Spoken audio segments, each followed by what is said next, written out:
Ada apa dengan Liam Rose Senior di Chelsea? Saya sudah pernah membahasnya sebelumnya, dan memujinya ketika dia pertama kali ditunjuk.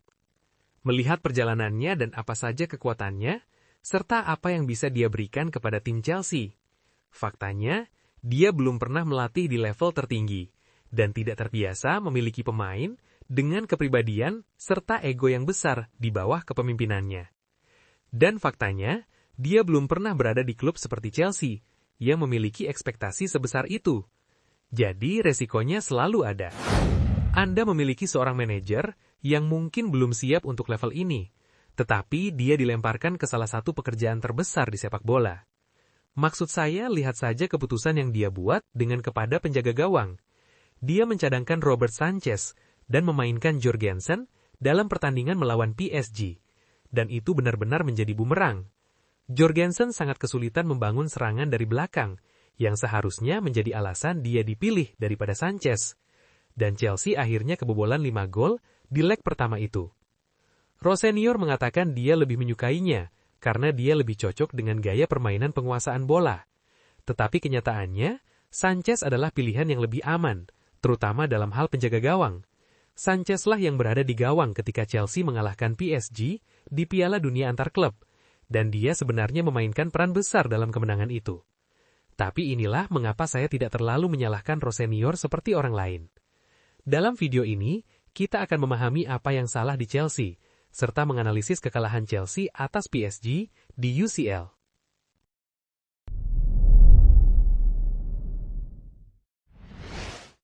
Pada bulan pertamanya, Chelsea memainkan 9 pertandingan di 4 kompetisi, dan memenangkan 7 di antaranya.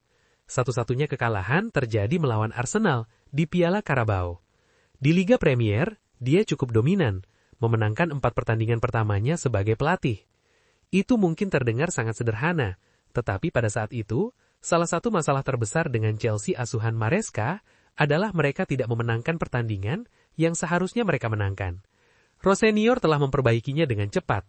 Tidak hanya permainan sepak bolanya yang bagus, tetapi suasananya juga luar biasa. Pemain seperti Joao Pedro dan Andre Santos yang pernah bermain di bawah Rose Senior di Strasbourg menjadi jauh lebih baik. Mereka terlihat jauh lebih baik di bawah manajer baru daripada yang pernah mereka lakukan di bawah Maresca. Enzo Fernandez terlihat seperti monster. Baik digunakan sebagai pemain nomor 10 atau nomor 8, dia bermain sangat bagus, dan dia mengingatkan dunia mengapa dia adalah salah satu yang terbaik di posisinya.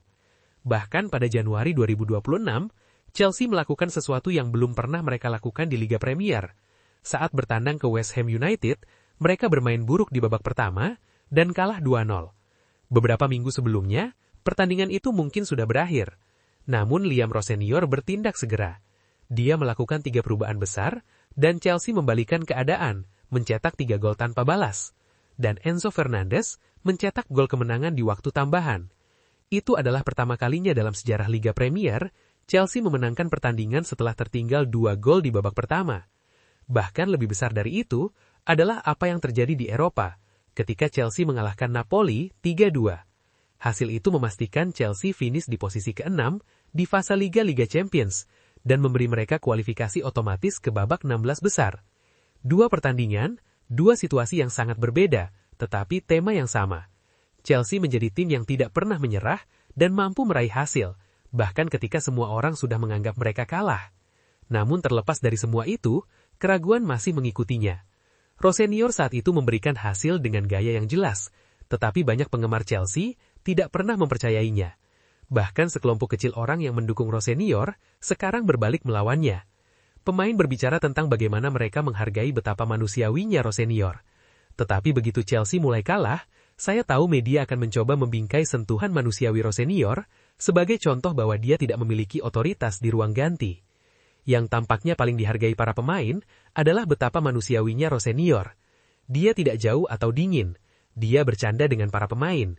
Dia bermain-main saat latihan. Dan dia menjaga suasana tetap santai tanpa menurunkan standar. Para jurnalis menggambarkannya sebagai perubahan nyata di ruang ganti. Meskipun saya pikir, ketika Chelsea mulai kalah, media akan mencoba membingkai sentuhan manusiawi Rose Senior sebagai contoh bahwa dia tidak memiliki otoritas di ruang ganti.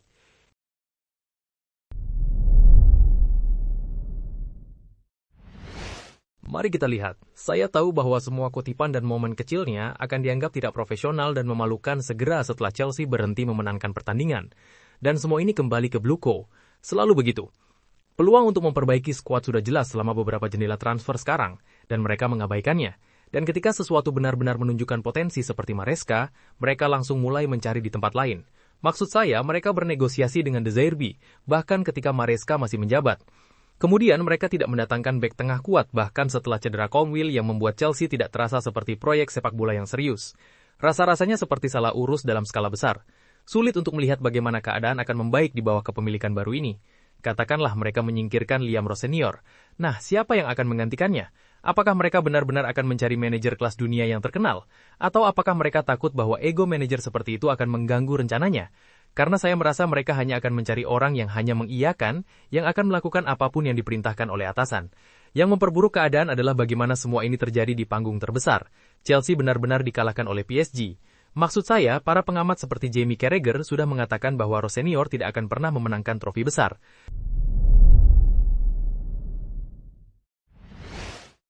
Perbedaan antara Chelsea dan PSG sangat jelas, karena bagian lucunya adalah Chelsea memiliki lebih banyak tembakan tepat sasaran, penciptaan peluang yang serupa bahkan gol yang diharapkan.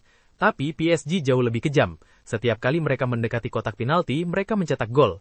Chelsea di sisi lain hanya menyia-nyiakan semua peluangnya. Itulah perbedaannya di level tertinggi. Penyelesaian klinis. Maksud saya, PSG memasukkan pemain andalan seperti Desire Doué dari bangku cadangan. Mereka memasukkan Kvaratskhelia dari bangku cadangan di leg pertama. Tahukah Anda apa yang dilakukan Chelsea? Mereka memasukkan Garnacho ketika mereka tertinggal agregat 8-2, dan itulah mengapa kekalahan itu terasa lebih menyakitkan. Itu sangat mirip dengan kekalahan mereka dari Real Madrid di bawah Lampard beberapa tahun yang lalu. 3 tahun dan lebih dari 1 miliar pound sterling dihabiskan, dan Chelsea masih tersingkir dengan mudah di babak 16 besar. Ini memalukan. Tapi bagian yang membuat frustasi adalah bahwa para direktur olahraga tampaknya tidak pernah mendapatkan kritik dan tekanan yang seharusnya mereka dapatkan. Mungkin Eghbali masuk ke ruang ganti dan mengatakan dia kecewa. Pada saat yang sama, saya rasa tidak semuanya suram.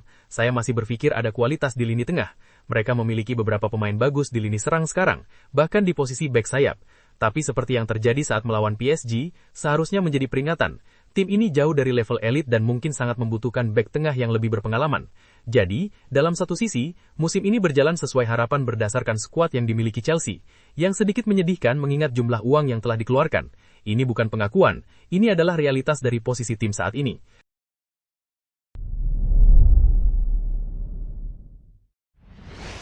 Pemilik, direktur olahraga, dan Liam Ross senior, semuanya pantas mendapat sebagian dari kesalahan, tetapi para pemain juga harus bertanggung jawab. Pemain seperti Palmer atau Caicedo, mereka telah diilu-ilukan tetapi pada titik tertentu, mereka juga perlu memberikan hasil yang konsisten tidak peduli siapa manajernya. Mereka perlu menghadapi kenyataan, karena ketika Anda memiliki seseorang seperti Enzo Fernandez, yang seharusnya menjadi salah satu wajah proyek ini, sudah mempertimbangkan pilihannya dan itu sudah menjelaskan semuanya. Pria malang itu dijanjikan mimpi, dan saat ini mimpi itu tampak semakin jauh dari sebelumnya. Yang lebih buruk adalah mereka juga menghadapi masalah di luar lapangan. Chelsea dikenai larangan transfer selama 1 tahun dan denda 10 juta pound sterling oleh Liga Premier, tetapi ada syaratnya. Larangan tersebut ditangguhkan selama 2 tahun, jadi pada dasarnya, mereka dapat merekrut pemain selama mereka tidak membuat kesalahan lagi. Tidak ada pengurangan poin atau semacamnya, yang merupakan kabar baik bagi klub. Ini adalah hal terakhir yang mampu mereka tanggung saat ini, karena mereka bersaing untuk mendapatkan tempat di Liga Champions. Itulah serangkaian ulasan tentang kemunduran tim Chelsea yang telah kita simak bersama. Jika kalian ingin berpendapat atau sekedar dukungan, silakan tinggalkan jejak di kolom komentar di bawah ini. Terima kasih sudah menonton hingga detik ini, dan tunggu ulasan menarik lainnya di video selanjutnya.